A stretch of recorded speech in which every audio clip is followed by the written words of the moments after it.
Kągi dar kartą sveiki, norėčiau pranešti apie tai, kad išėjo naujas modas, kuris išėjo maždaug šio mėnesio bėgyje ir jau dauguma shopų jį turi, bet ne visi yra jį apžiūrėję. Dabar žiūrėsim The Most Powerful Marshal. Būtent tai parašyta štai čia apačioje, čia yra Smog G320 Kit. Ta prasme, įeina ir modas, ir kaitiklis, ir viskas, kas yra skirta kaitikliai. Aišku, baterijų nėra. Kągi tada apžiūrėsim šitą viską iš arčiau, kaip ir visada. Dabar žiūrim komplektaciją. Pats modas, pakeliam tokį kaip dalyką ir ką galima surasti po juo. Čia įeina kaitiklis, čia, kaip aš žinau, yra Big Baby Beastas, kas užsisuka būtent štai šitoje vietoje, tai mes čia užšaukim, kad nieks nenukristų. Toliau komplektaciją galima surasti USB pakrovimo laidą, tada papildomą stikliuką, tada dar vieną coilheadą, kuris yra 0,2 ohmų ir geriausiai naudot iki 130 vatų. Taip pat visokiausios tarpinės, dar štai yra 2 gumytės, kuris dedasi ant kaitikliuko, kad jeigu ką jis pas jūs nesuduštų. Ir dabar, manau, daug kalbėti nereikia, reikia sakydėti mūsų baterijas į vidų ir pažiūrėti tą čipą, ar jis yra gražus, negražus, kai viskas veikia. Mygtukas yra per šitą šoną, toks raudonas ryškus, reiškia galima jį surasti.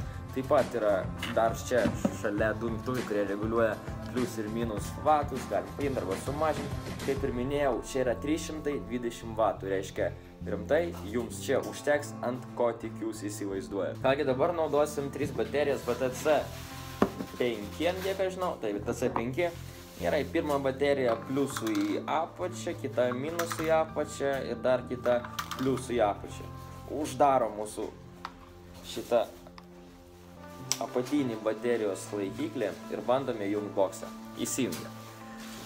Taip, jau geras ženklas. 5 paspaudimas galima jungti mūsų box modą ir pradėti su juo darbą. Aišku, niekada nebandykit paspausti mygtuką, kol jūsų kaitikliukas yra dar sausas. Taip, ohm coil new, taip, new, padarom pliusiukas, paspaudžiam ir laikom. Gerai, pasirinko. Dabar mūsų baterijos rodo, kiek jos yra pakrautos ir dabar galima šiek tiek iš arčiau apžiūrėti būtent šitą kitą.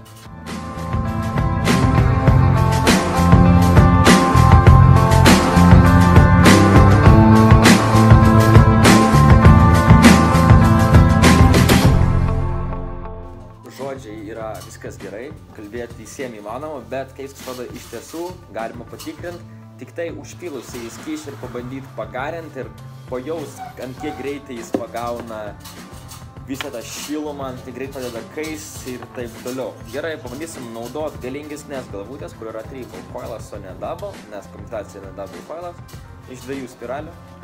Kągi, įsukam mūsų kaitinimo galvutę. Kaip ir minėjau, visą laiką sakysiu tai, kad prieš pradedant garint, reikia būtinai įsipilti skysčio į patį kaitinimo elementą, jo viduriuką. Kągi, tai kadangi neradau pipetės ant buteliuką, tai teks kažkaip taip pabandyti. Antras kolas irgi jau drėmas.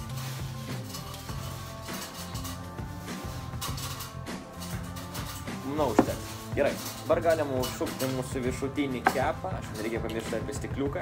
Kas yra labai gerai, kad stikliukų čia yra 2, nes, pavyzdžiui, žiūrint į Adjusto komplektaciją, tam buvo tik vienas stikliukas, kuris jau yra įsukęs į patį kaitiklį ir labai visiems buvo problema dėl stikliuko dužimo ir visi jo vėliau ieškojo, bet nieks neturėjo.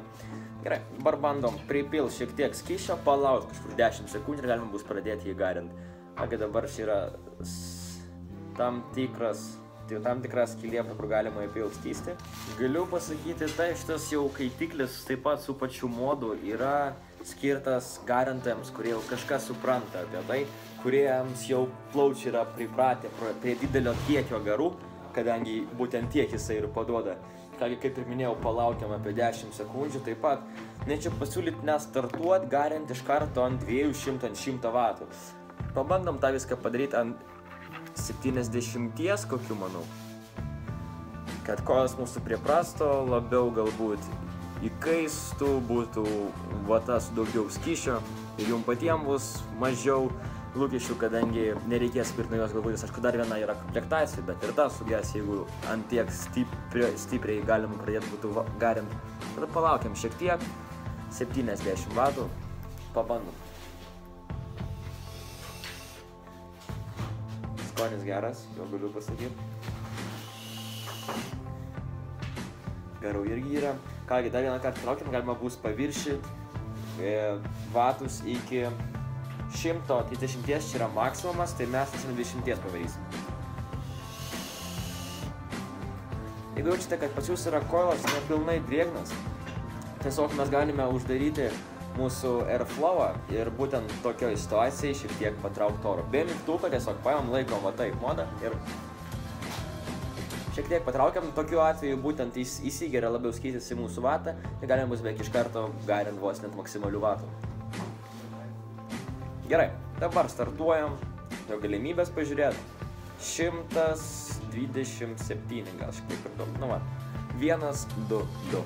Atrakinam pilnai airflową ir bandom.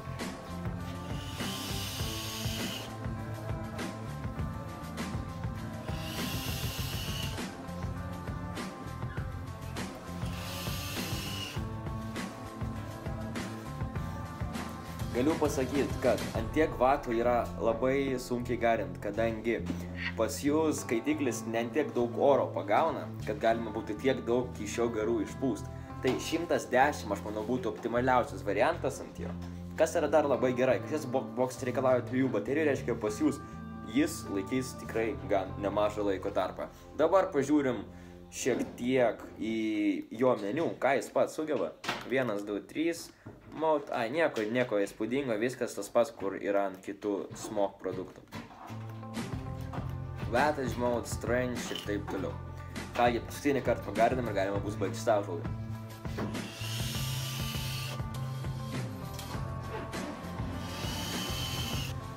Dėl aukščio yra lygiai tas pats, bet žiūrint jo storį, tai būtent dana kišenė guli ne tiek patogiai kaip šitas. Bandom dabar įsidėti. Galiu pasakyti, jo nespaudžia nei šono, nei kojų, nei viskas, kaip ir turėtų būti. Jis yra, nesakyčiau, kad labai plonas, bet tikrai plonesnis už dana. Nors dana yra mažesnis gabaritais, bet galiu pasakyti, patogiau kišenėje laikyti tokį dalyką negu RX arba negu patį tokį dana. Tai kągi, įvertinimas padarytas, skonis tikrai geras, boksas turėtų laikyti 2 paras, nes jis baterijos ir jos tikrai kažką sugeba. 122 vatų, bet tikliuką, tai galiu pasakyti, nusiperka tokį modą, ilgai laiko, daug garų, patogus, mygtukas, aišku, ne per visą šoną, kaip tai pratė daryti smog kompanija, bet vis tiek jis yra geras. 2 mygtukai plius ir minus, tai čia šonė raudoni, taip pat čia yra USB krovimas, taip pat galima ir atnaujinti softą. Aišku, kas man labai patiko, baterijų išinimas, reikia čia labai stipriai stengtis, kad išimti jūsų baterijas iš čia. Reikia daryti taip, atsidaro viskas labai lengvai, bet norint uždaryti, reikėtų pridėti šiek tiek pastangų, kas yra nelabai faina. Kągi, maždaug tiek, su jumis buvo Smog G320, kitas, taip pat modą arba kitiklį galima nusipirkti atskirai, čia yra G320, čia yra Smog Big Baby Beast. Tai kad ačiū visiems už dėmesį, su jumis buvo šitas modas ir aš, iki.